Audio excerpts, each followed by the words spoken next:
The Mahogany Project presents I Just Want to Tell Stories, hosted by Joe Anderson Jr., powered by the South Congress Podcast Network.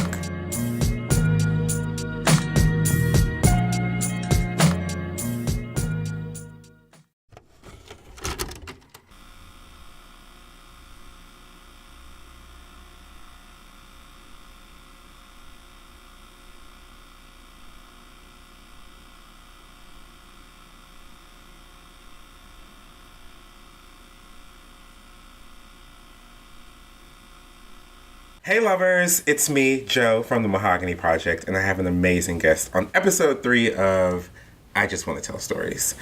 Our next guest is currently my coworker, Boom, and I do not remember how we met, but we'll get into that in a little bit.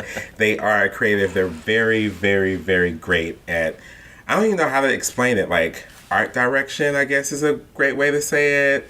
I don't want to minimize, but they make great art digitally. And yeah, I'll let my next guest explain kind of what they do. But I have Marcus Sanchez in the building. Hello. Hi. Thanks for having me. Hi.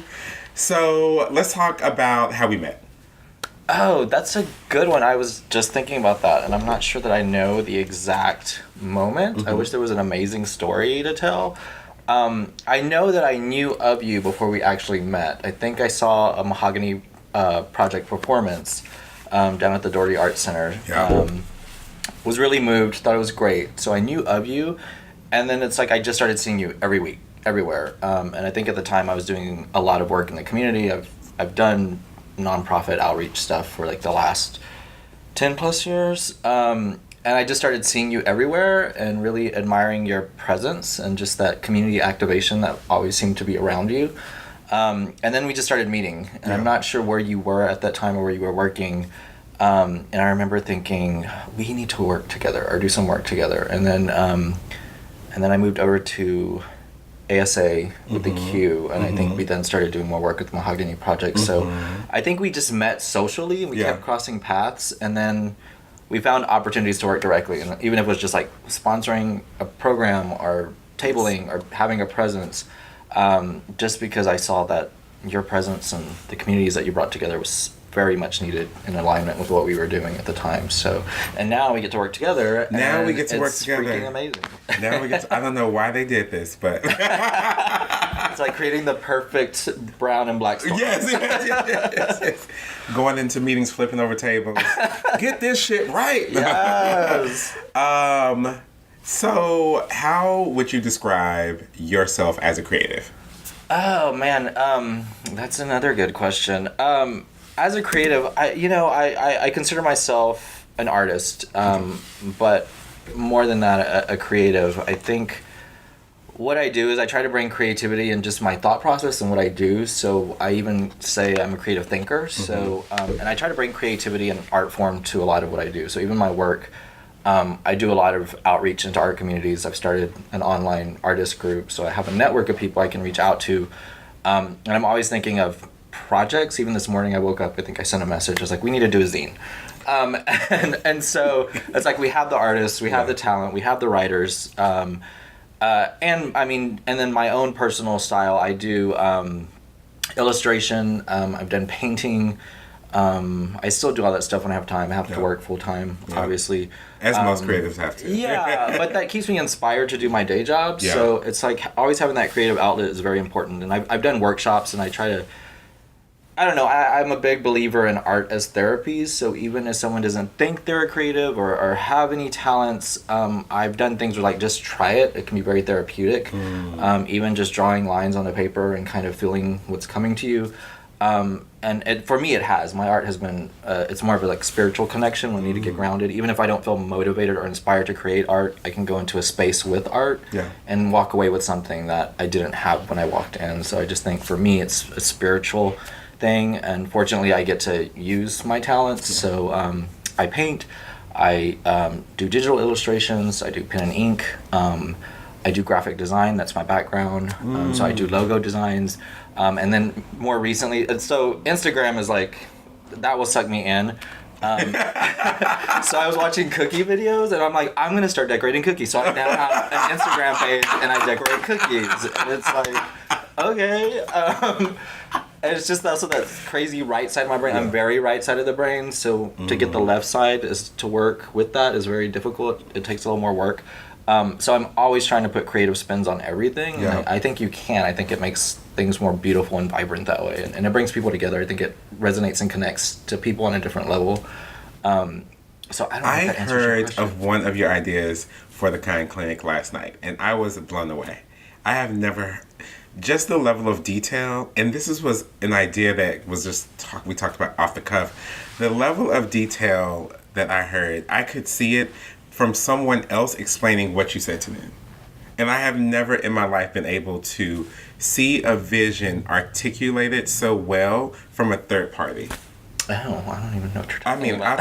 we can talk about it off air, but just know that there are people who are inspired by your art. I mean, I'm inspired by it. I heard that idea and I was like, you need to do more, bitch.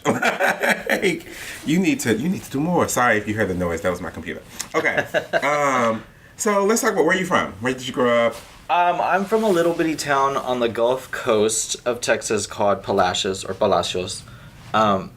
It's weird because when I tell people I'm from the coast of Texas, they're like, "Oh, the valley, you're from the border," and I'm like, "No, the Gulf Coast." There are different areas Did in my Texas. skin You're right. which is where people go. Let's be real.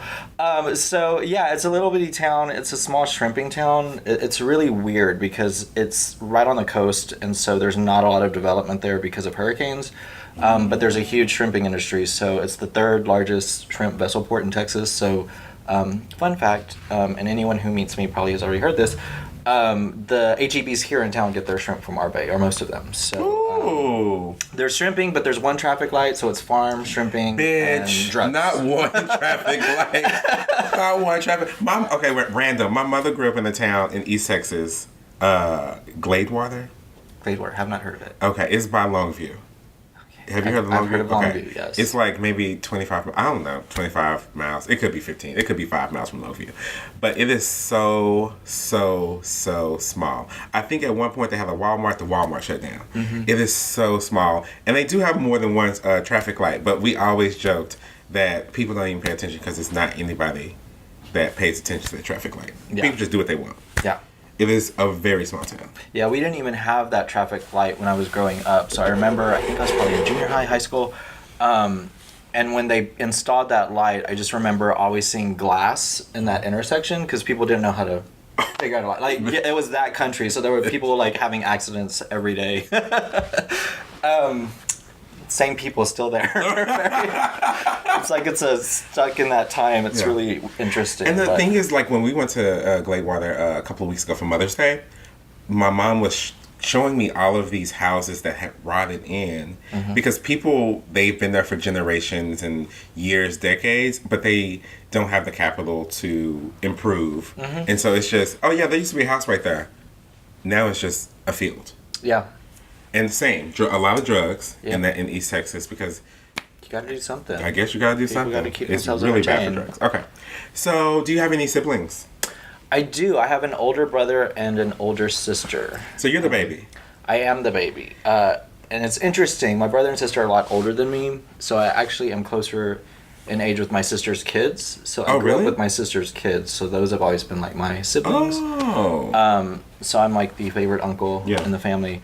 But yeah, my sister's 13 years older and my brother's 9 years older. Oh, okay. So I was a oops baby. Oh, oops, we did it again. And fun fact about Marcus and I, his birthday is on the 2nd, mine is on the 3rd. We're both Leos, both creatives in a way. So just fun fact for you all, you listeners. So are you... And our birthdays are coming up. Yes, our birthdays are coming up.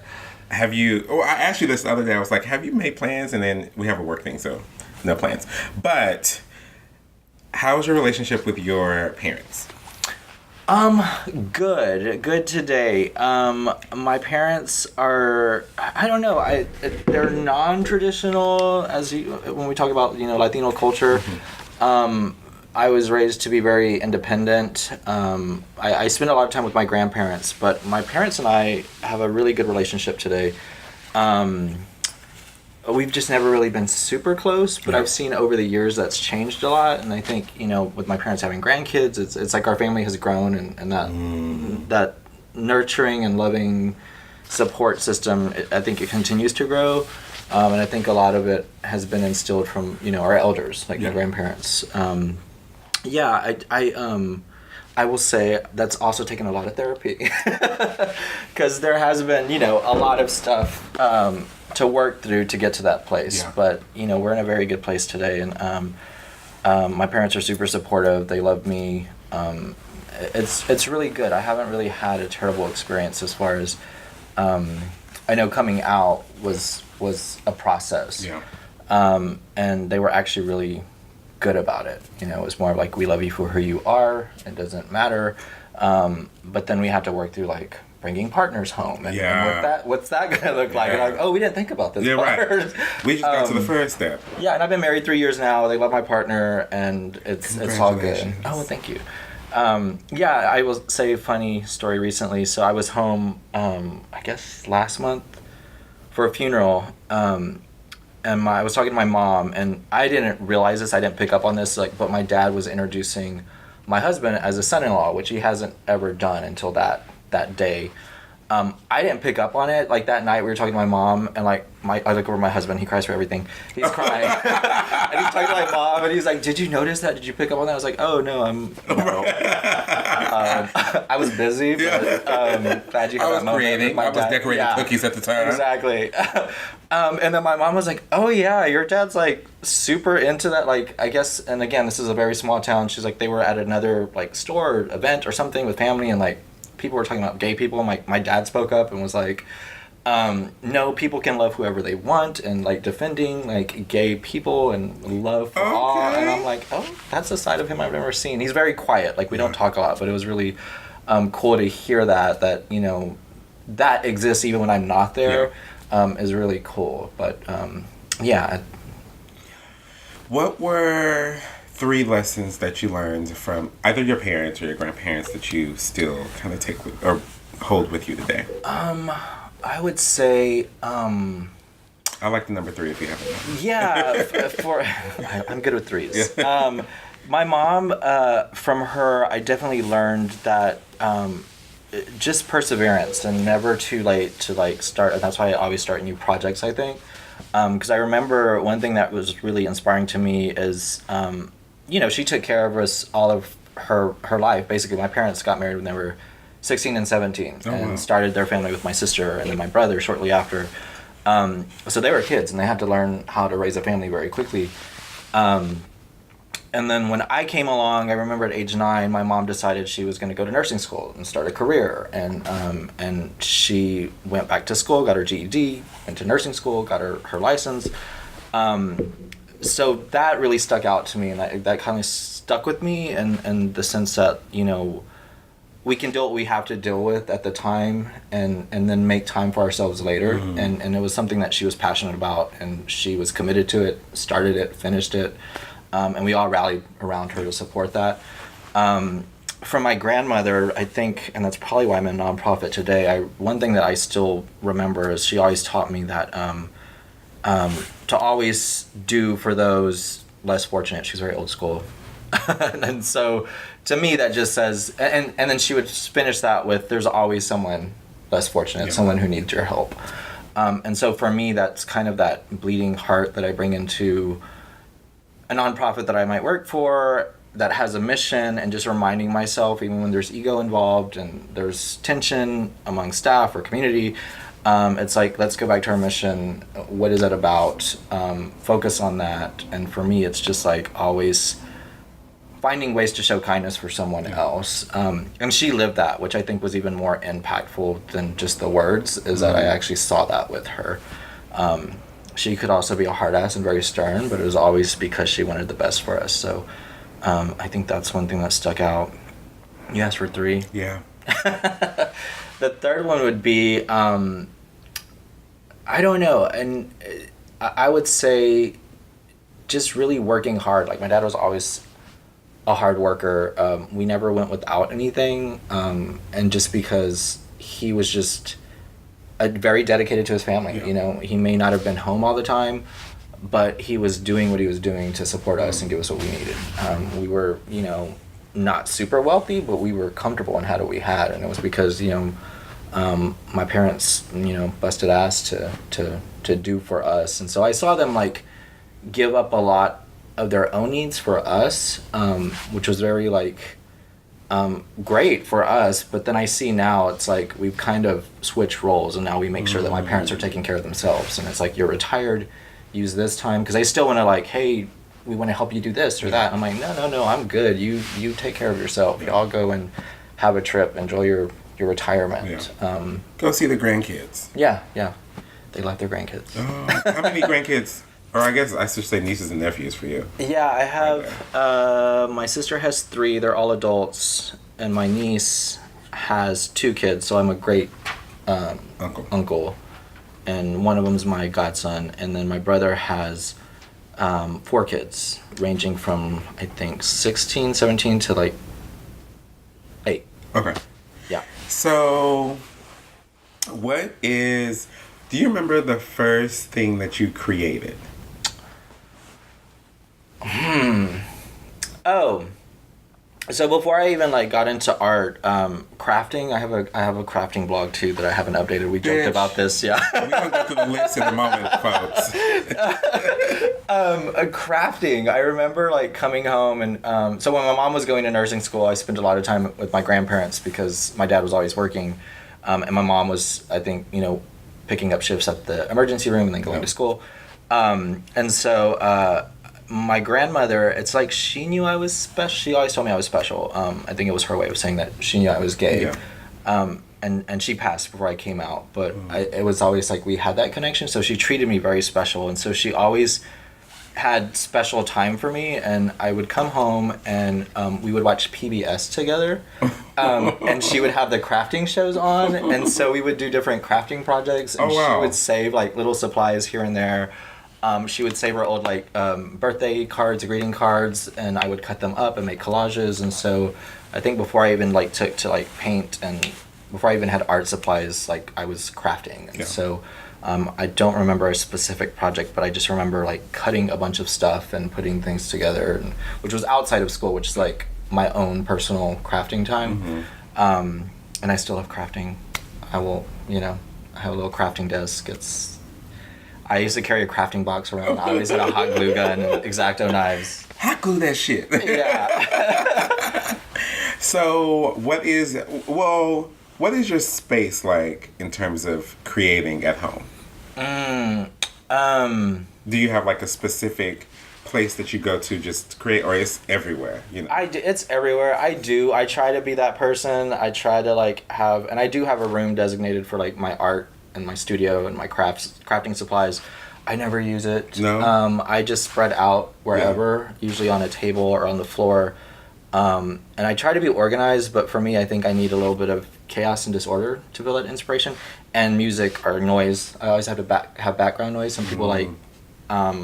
It's really weird for me when people create in silence. Yeah. And I can't get that because I'm the same way. I need a little bit of chaos going on. Like my creative process is all over the place. Yeah. I am writing notes everywhere, and then I lose them, then I find them, and I'm like, oh, I did write that. I totally or I did come up that. with that. I just finally started using Google Docs because I would write it in notebooks, like lines, lose a notebook, find it. I would write it on like my computer and forget that I saved it, where I saved it. Google Docs has saved my life because everything is in one place. That's great. See, I see you as a very organized person. I am not into creativity. The first guest on our show is in the studio right now, and she will tell you I am all over the place in rehearsal. I am all over the place. And I also have this whole like power thing, so it's hard for me to let go of the control to like do stuff. And when I do, it's really big for me. I feel like we're creative twins on some level. I think so. I hear a lot of that in my process. I really do think so. I like to have my hand in everything, and then I'm like, okay, let go, focus on the art, focus on the art. I have to keep telling myself that. It's hard sometimes. I tend to be a control freak, and I didn't even realize that until pretty recently. And it's something that I can pull in and out where I need to, but yeah, I definitely get that. And I think it's just being passionate about something, and then I also have to like give myself permission or forgive myself for like, hey, like I'm being crazy about this, but it's like it's okay sometimes, and at least I have an awareness. Yeah. And I can go back and make it right if I need to. Yeah. How do you think your voice, your creative voice, has matured over the years? Or has it matured as you've gotten older? Has it matured because you've just done more projects? Like, I think it has. I think over the last couple of years, it's been more targeted to the work I do. I try to bring it into the work I do. So even if it's coming up with like a sexual health campaign or just a specific project, it now has more of a story, and it doesn't need to be very obvious right off the bat, but there's always like a purpose, or I might have a series in mind, and it's like this is just the start. I think the other part where it's grown is just more community involvement. Like I said, I started a Facebook page with queer artists, and looking for spaces to bring other people together, because I feel like and I used to do life drawing classes for queer artists and creating safe space for LGBTQ artists and models. So we had different models who would come in from those communities. Yeah. And then we did some art shows. But for me, that was all about not just opportunities to create together, but it was a way for us to promote each other and be aware. Because it's like, we have different voices and they're so diverse. And I did one show specifically. It was a queer Latinx art show, because I noticed in Austin there was like 3 that people recognized, and it was the same style, and that's all Latinx art was. Yeah. And it's like, well, I'm gonna bring 6 to 10 others together and show the diversity of our work. Like, it's not just this one thing. And there's lots of different voices out there, and so I think the growth has been like finding ways to create platforms for creatives to come together, and even if it's not working on projects together, it's a way for us to promote each other and at least be aware of each other. That's, bitch, come on now. So from start to, okay, one, list everything that you're doing for the people. For the people, in terms of like, you said that you have this Facebook page for artists. You have the cookie decorating. You do a lot. So what all do you do? I think a lot of that has been for me lately. I think with work, I've been working so much, it's like to keep my creativity and inspiration, I've started side projects. So I do contract work, and then I do my own personal art projects. So the cookie decorating, it's when I can't pick up a paintbrush or look at my computer anymore, and it's just another form of media. It's just an extension. And then I've been doing some illustration work with a few other organizations, and a lot of it's around sexual health. I still love like finding ways to talk about sexual health and promoting health and wellness to different communities, especially marginalized populations. I have a huge love and focus for that. And then I'm also picking up, I think probably hopefully this weekend working on some paintings that I've been putting off. So a lot of it for me right now is a self-care and using my art to do that, to stay inspired for what I do in my 9 to 5. Yeah. Because if I start to feel burnt out and still there, I won't have the desire to create when I get home. So I think finding projects for myself, and it's great when I'm getting paid for them, and it's taken a long time to get there. Right. Oh, hallelujah. And I have started doing t-shirt designs that are queer Latinx focused. Okay. So that's been another project. I haven't got the store up yet, but I have some designs done. It's just getting printing done and paying for stuff and finding the time. And then my community stuff, I get to focus, I think, in the work that I do, that we do together. And that's enough for now. Yeah. I can't show up as my best self for other people or the community if I'm not taking care of myself. Yeah. And I've had to, recently carve out time for projects that make me happy. So one of the happiest moments this week, it was a crazy week at work, just with all these events we've had, but really coming up with this outline and the stories and reaching out, I was like, oh my gosh, I'm super excited for today recording, because we've recorded a lot, but just like you said, finding the time to create, or even the process of getting to create, of getting to the point where you're actually creating, is fascinating to me. Yeah. So from start to finish, let's say you come up with an idea to the execution of it, how long does your process take? How long would you say it takes on average? It depends on the project. Yeah. If it's like a campaign that's like telling a story with work, it's funny. I have a new wallet that has a little like sketch pad in it with a little pencil. Because a lot of times I just have random ideas and I mean to put them on my phone and I don't. And it's easier for me to write them down or sketch them out. And that also happens at night. That's a tip for all you creatives. So I usually keep something in or by my nightstand because my brain is more awake at night. Have always been a night person. And so I'll have stuff that I wake up in the middle of the night with in my head and I just have to get it out. So when that stuff happens, I know I have to move fairly quickly on that because it's usually something that has moved me in that moment. And through the whole process, that could take anywhere from like thinking something out to final product. I could probably do that in like a week's time. But a very specific like painting or illustration, I would say I spend more time brainstorming, and I do that a lot. Like, I zone out a lot when I'm driving. I'll look at the way light reflects in windows to kind of, I don't know, it's just sort of like take me to a different place. And the brainstorming period, once that's done, I could probably sit down and knock a project out over a weekend, and that's more along with my illustrations. But it varies. Yeah. It depends on what I'm doing. So are you technically trained, or did you just pick this up? I am. My background is in graphic design Okay. and visual arts, but I was fortunate enough, again, coming from a school, we didn't have a lot of funding for the arts. Yeah. So I was fortunate to have a teacher in junior high and then in high school who started giving me, bless you. Thank you. Started giving me private lessons outside of school hours. Ooh. So, and since we didn't have art supplies, they were providing their own art supplies, so I could explore different mediums. So, I'm really grateful for that, and I know there's still a lot of teachers out there that are like that. I'm glad in Texas, at least, they're getting a little bit more money, which is long overdue. And that really sort of told me that, like, hey, maybe I have something and that I didn't really see in me. Yeah. And so I did pursue that and just took that to a digital platform. But I still did, like, painting classes and illustration, but a lot of that stuff I did more of my self-taught methods and would go off script a lot with that stuff just because I started creating my own styles and creating art. If you had to describe your art to someone who didn't know you in a way that they got it, what would you say to them? That's a good question. That's why they pay me to do this. Do they pay?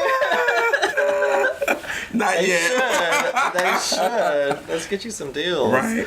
I would say ever changing. I think it tells a story of my growth. I look back at the stuff that I've created over the years, and I've done specific projects for different things. And I mentioned earlier, I used it as therapy. Like when my grandma passed away, I saw myself like I had to really take a step back and really examine where I was, and it's like I could use this to fall into deep depression and addiction, or I can do something good that she would want. So I used all of that sadness and anger and started a art series. So it was a series of like 12 paintings I did, which was a Dia de los Muertos Loteria series.